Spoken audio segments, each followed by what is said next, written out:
Independent retail business can mean so many things these days. A brick and mortar store, an e-commerce business, a maker's online shop, a booth at an antique mall, and more. No matter which category you're in, Kathy Cruz, a fellow retail business owner and retail educator, will teach you how to market and manage your business efficiently so you can spend time doing other things you love. Welcome to the Savvy Shopkeeper Podcast. Welcome to episode 40 of the Savvy Shopkeeper Retail Podcast.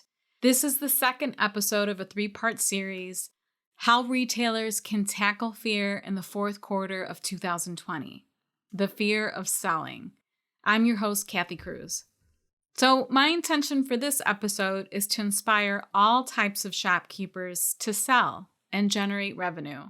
And when I say all shopkeepers, I mean the makers should be selling to the brick and mortar store owners. The brick and mortar store owners should be selling to their customers. The online shop owners should be selling in their online shops. We should all be selling. Before we get started, I want to encourage you to listen to this three-part series, even if you think the title of the episodes don't apply to you, because you might identify a different fear and think the lessons learned in this series, or I think the lessons you'll learn in this series could still potentially help you. More importantly, if you have a shopkeeper bestie, and I mentioned this in the episode before, or a business partner, or someone you know who's experiencing these fears, you can share these podcast episodes or just get enough information that you can help guide them to conquer the fears themselves. So here are some of the thoughts and emotions I'm hearing around the fear of selling right now. The first one is, everyone is struggling right now, so I shouldn't sell to them. And this is so far from the truth. And I want to make sure that I am sympathetic to the people who are maybe on unemployment or their spouses lost their jobs. Yes, for sure, some people are struggling right now, but that blanket statement of everyone is struggling, no one has discretionary income, no one can shop right now, isn't further from the truth. There are people who are shopping. There are lots of consumers out there who actually want to continue to feel like life is normal because so many things have changed for them. And sometimes that means shopping and buying new things for their homes, buying new things for their children, buying things that relax them or bring them joy. People are spending money. So I just want to make sure that I address that emotion or that feeling of everyone's hurting right now, because it's really untrue. The second thought that some shopkeepers are having, and that is that it feels gross or icky to sell. And this emotion or this thought was probably way stronger when we were all mandated to close. But I'm still hearing it, and I think many have worked through it. But if you're still feeling this, I just want you to say that you probably aren't alone. There's a lot going on in the world right now, and we all process it differently. So you might be feeling this way, that selling just doesn't feel good. Number 3 is, what I sell in my stores serves no one during these times. Like episode 39, this is your brain making a decision on behalf of your customers. For instance, we sell home decor. Home decor isn't healing anyone with COVID right now. Home decor isn't helping anyone on unemployment. Home decor isn't creating change in the world. But you know what it is doing? It's making people feel better about their homes. We have so many customers, including myself, updating and upgrading rooms in their homes, and it's making them feel good. That's just one example. If you're a gift shop, maybe your customers are sending sweet gifts to friends. Maybe if you have a baby store and everyone's sending gifts to their pregnant friends, because being pregnant right now during COVID, it sucks. And they want to bring them a little bit of joy and maybe reassure them that everything's going to be okay and that their baby's going to be okay. But I just want to make sure that I point out that even though you think what your store offers doesn't serve anyone, it really does. And I just want to bring you back to that your store is serving people right now, even when it feels like it isn't. Another really good example is if you have an apparel store. Maybe your customers are buying new outfit because they're tired of wearing their yoga pants. Or flip that, maybe they're buying casual, comfy clothes that's cute because they are home more and they don't need business suits or the other clothing that they were wearing before at their meetings or whatever profession they worked in. Everyone has a different need right now. And actually, some people have different needs than they ever expected because of so many changes. So make sure that you're serving your customers. Make sure you're continuing to serve them. The last one is owning a retail business or store feels irrelevant, so selling doesn't feel important. Between social issues and a global worldwide pandemic, our businesses probably feel really, really small right now. And we say small business, but they probably feel really, really small and inconsequential. When we're talking life and death issues, our stores just seem minor. They just probably sometimes feel irrelevant. So those are the 4 emotions or thoughts around the fear of selling. It might be keeping you from wanting to sell. And now that we've talked about those, I want to get into the 6 ways to overcome the fear of selling. Because remember, fear will keep you from getting motivated or taking action. And these are the 6 ways that I mentioned in episode 39, but we're just going to apply it to each fear for each episode. The new sponsor for this podcast is the Shopkeepers Academy. Tell me if you can relate to this as a shopkeeper. You crave sisterhood from other retail shop owners going through the same thing. You desperately search online for tools or education that will help you get ahead as a business owner, but Google is exhausting because you're busy running a business. And when you do find resources online, it isn't tailored to your type of business, an independent retail store.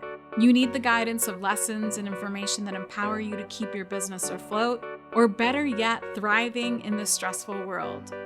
That's where the Shopkeepers Academy comes in.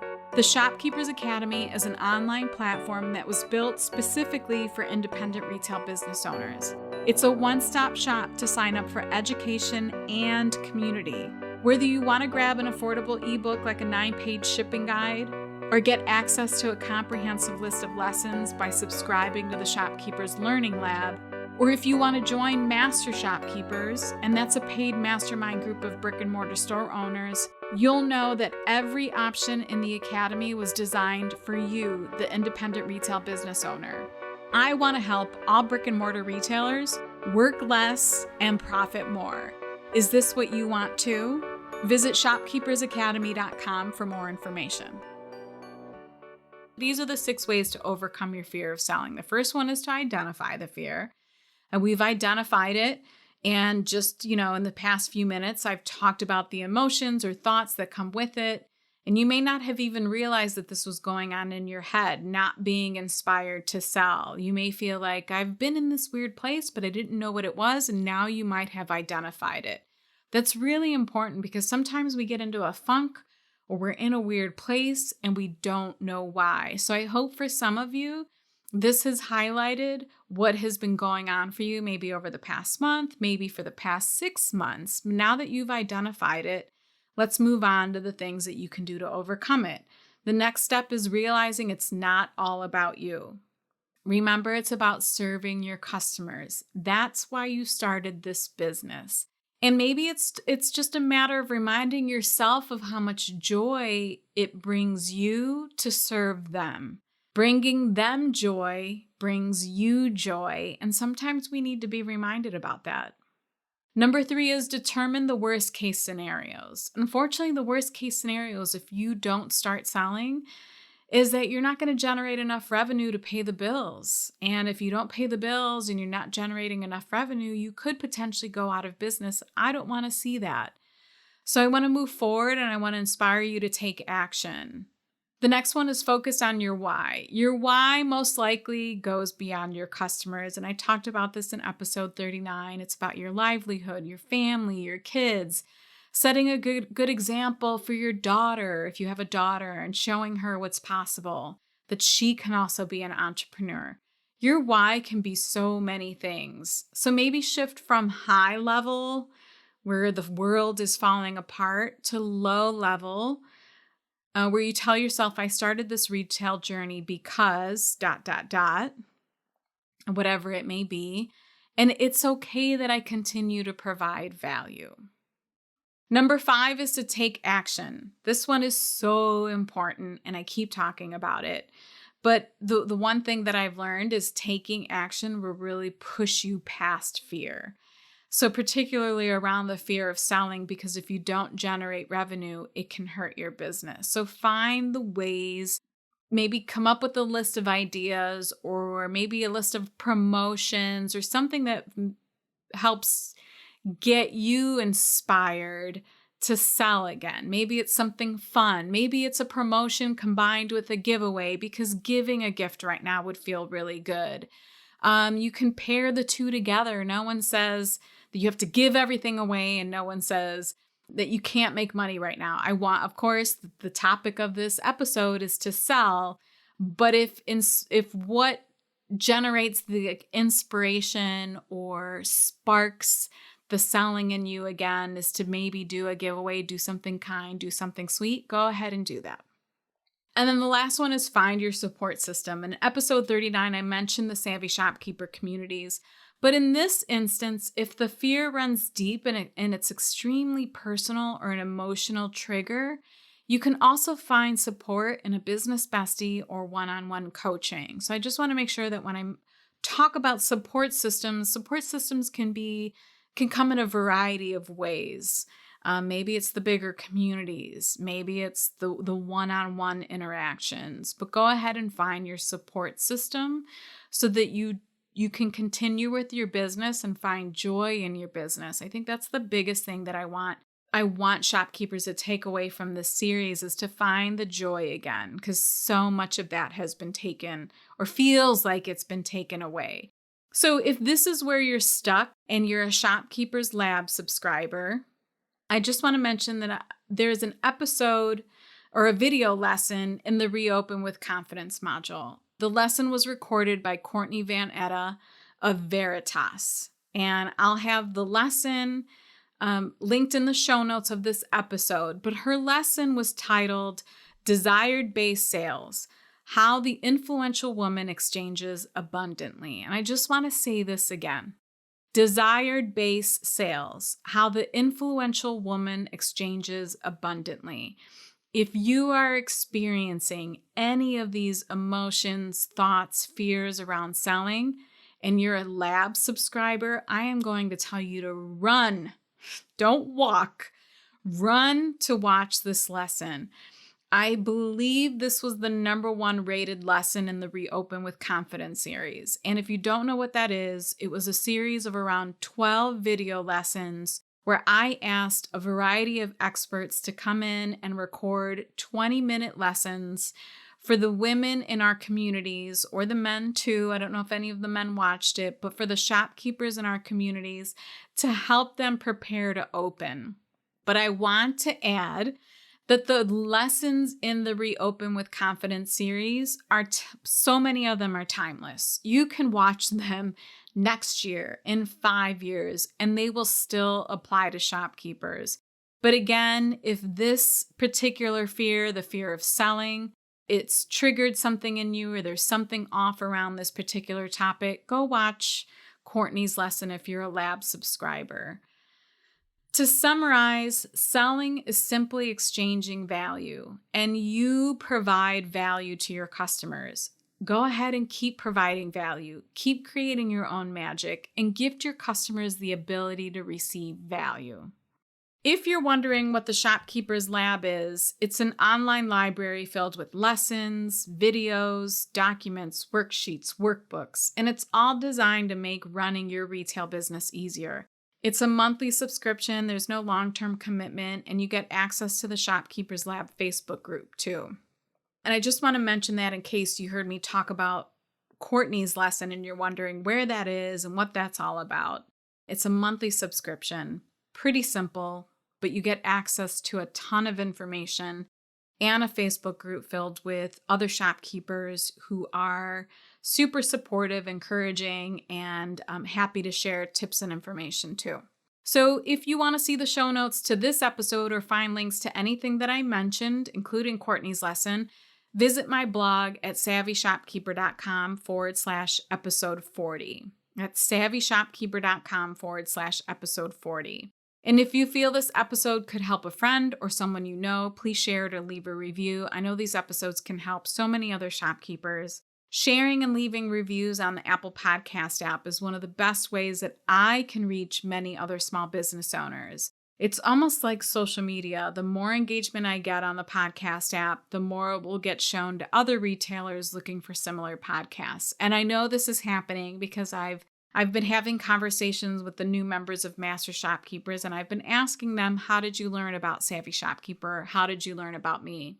And quite a few of them have said that they learned about me through the podcast, and that the podcast came up as a recommendation based on something else they were listening to. So I'm really, really grateful for that. I think I have, I might be wrong here, but over 60 reviews and ratings on the podcast app. And I truly, truly appreciate it. I put so much work into this, and I'm not complaining. I love it, but it really validates what I'm doing. And I guess the point is that that's why I appreciate it. So I think that's it for this episode. In episode, 41, I'll be talking around the fear of buying. Today was the fear of selling.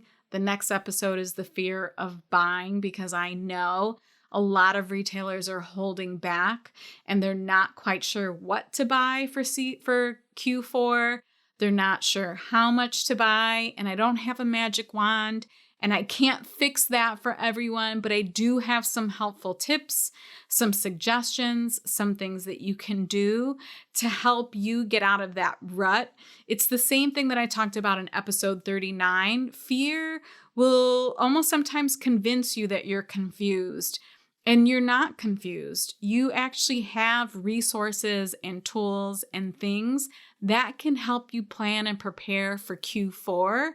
But the fear is telling you that you're just stuck, that you better not buy anything because who's going to buy, or that you're reading all these articles or see these social media posts that are making you afraid to move forward. And I just kind of want to remind you in the next episode, you have access to a lot of valuable data and information of your own, not even going out on Google, of your own that can help you prepare for Q4. So I'm really looking forward to that particular episode, because I can definitely give you more, actionable steps. So that's it, because then I'm going to start talking about that subject matter and I'm going to dive in. So I'm going to hold myself back. That's it for this episode. So until the next episode, be savvy and boss up.